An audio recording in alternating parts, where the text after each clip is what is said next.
Hi, my name is Saskia, and this is just a little video to help you out getting you started on your mega build. So in this case, meet my assistant Skipper. He's going to be a Bernese Mountain Dog, and that's his head coming on. So when you start, you want to get some base plates just to help you out so the pieces don't move around. It helps to give you a little stability there when you start. Also, my tip is to build the legs and tail, and in this case the head, separately. The head for the specific reason that this will stick out, so it's impossible to start building up on here. As you can see here, there's also loose bits that need to be added onto later. There's a bit of a hanging bit that's going to be here, so you won't be able to build, especially a head like this, you won't be able to build up like that. Sometimes you'll have to build separately and then attach them from the bottom because they're hanging. So in this case, because I wanted him to be very, very solid, as you can see, I'm making the head solid on the inside. I have also made the tail solid. The bottom 10-15 layers are solid, as well as the legs are solid. So again, you want to build the legs separately, the tail I built separately, the head I built separately, and these are solid. For the insides, if you want to fill it, because the instruction manuals will be hollow, but it means, building a thicker wall. In this case, I've skipped that option because I needed a lot of black bricks. So I've gone for a thinner black wall and then filling up the insides. As I said, the bottom is solid, but here the insides, I've used hollow grids. And this is just, and they've gone 90 degrees to each other just to make sure that you get some stability in there. The reason for that is that the outsides, you want specific colored bricks, whereas on the inside, you can throw just any old brick, any color. So, for example, this is an old box that my husband has bought up.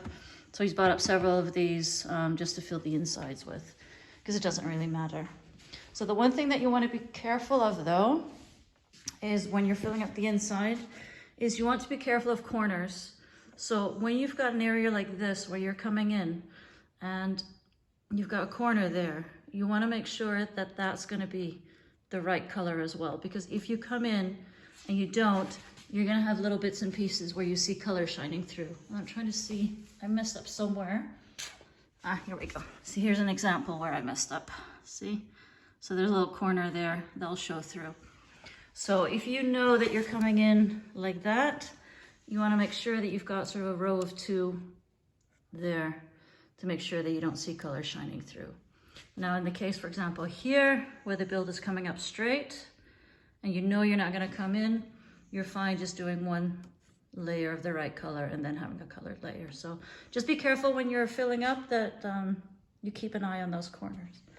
So the other thing you want to do, if you have a single wall, like in this case, you want to make sure that your next layer is not going to be a single one as well, because if you come up single, obviously that's going to be very vulnerable to break.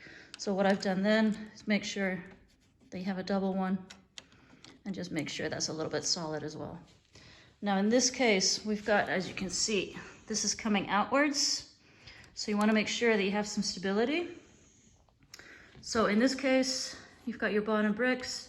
You want to make sure that you secure that so that this can't start tipping over, if that makes sense.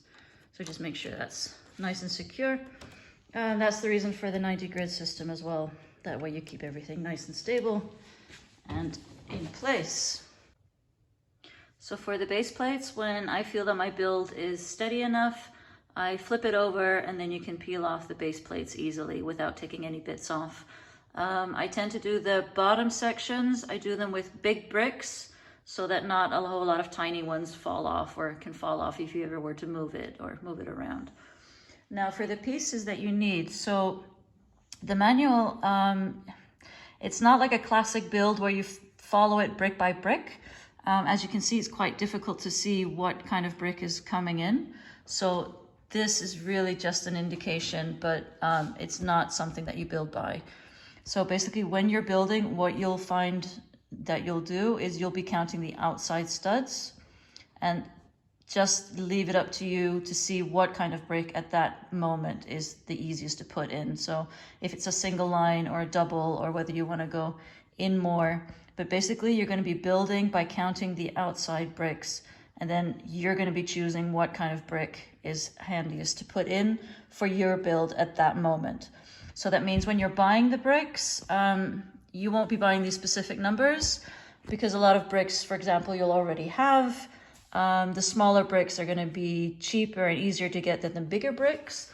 So for example, for this beautiful backside here, I found that I ended up using a lot of 1x2 or studs to fill up the corners. So a lot of these sections are just 2x1s filled up with ones on the inside, because my husband was able to get his hands on those quite easily and cheaply. So for backsides like this, you'll just need a lot of 2x1s and ones. So it depends a bit on your build. So the content that you'll find at the beginning of the manual, you will not need to buy those specific bricks.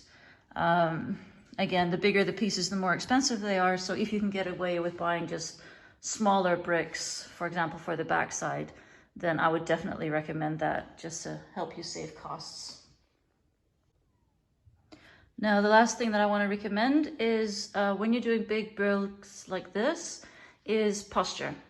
So when you start building on a low table like this, I would not recommend it. It will kill your back. So in this case, when you start, I would suggest either a kitchen countertop or the table. But as you start coming up higher, like in this case, also because this model is quite heavy, I started moving it nearer to the floor. So when this comes up a little bit more, that's actually going to move to the floor. But one thing that you definitely want to avoid while you're building is leaning forward, because it will kill your back. So that's definitely, just be aware of your posture when you're building. Try not to have your arms floating all the time, but sort of hanging by your side. Standing, personally, I prefer building standing up. But yeah, you can only do that for so long. So just keep in mind where you are in your build and what would be your best posture at that time. All right, that's it. If you have any questions, let me know. I'll be happy to answer. And happy building. Enjoy.